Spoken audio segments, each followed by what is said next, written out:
पे आ गया मोटापा। आंधी की तरह है मोटापा। एवरेज बीएमआई देखेंगे तो हर आदमी का एवरेज बीएमआई आपको 27, 28, 29 तो मिलेगा।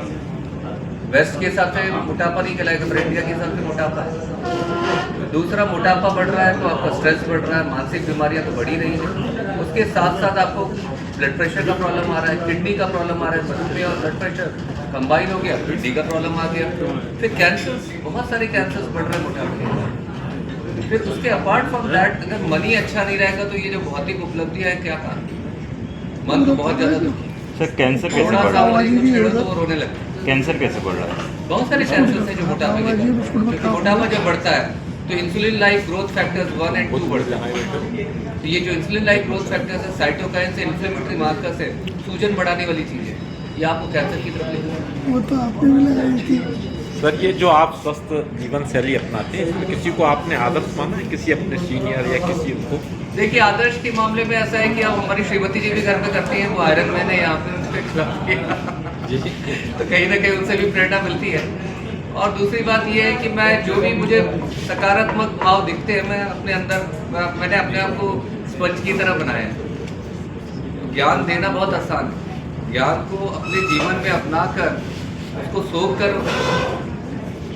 एक अपने इसमें लेकर आना बहुत है। सर आपकी इसी बात से एक और सवाल है कि फिटनेस और इन सब के साथ, कल मैम का भी एक शो था तो उसमें मतलब टॉप था, उसमें मैंने सुना स्पिरिचुअलिटी का कितना रोल है? बहुत बड़ा रोल है, बहुत बड़ा। देखिए, मैं मरीजों से कुरान के बारे में भी बात करता हूँ, जैन दर्शन के बारे में भी बात करता हूँ, गीता के बारे में भी बात करता हूँ। उनकी आस्थाओं के अनुरूप मैं उनको उनके रास्ते दिखाता हूँ। अगर हदीस में लिखा हुआ है कि आपको अगर खाना कैसे खाना, आपको भूख जितनी लगी है उसका 1/3 पोर्शन आप खाने से भरिए, पेट 1/3 पानी से भरिए और 1/3 खाली रखिए।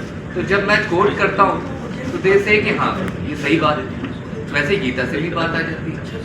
गीता में भी ऐसा हुआ था ना कि आपने वो कहानी, समय हो तो बोल सकता हूँ, तो कहानी आपने सुना होगा कि दुर्वासा ऋषि 1000 शिष्यों के साथ मैसेज आया द्रौपदी कि मैं खाना खाने आ रहा हूँ।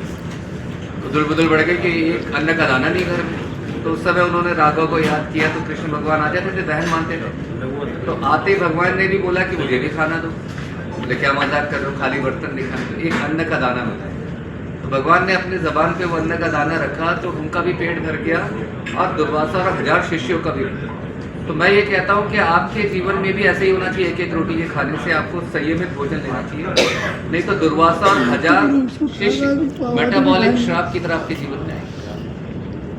तो जैसे भगवान ने अपने आप को बचाया ना, वैसे ही हमें भी मेटाबॉलिक श्राप से बचाना।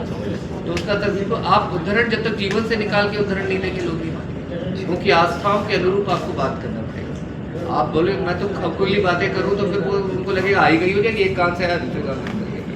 तो यहाँ पे रोल प्लेइंग आती है, लीडिंग बाय एग्जाम्पल। आप एग्जाम्पल क्रिएट करेंगे, दुनिया पीछे आएगी। तो जब से हमने एक्सरसाइज करना चालू किया, आपने बहुत से लोग फॉलो करें। हम नहीं चाहते कि they should treat us like celebrity, but if they are following us, हमारे लिए यही बहुत है। ठीक है।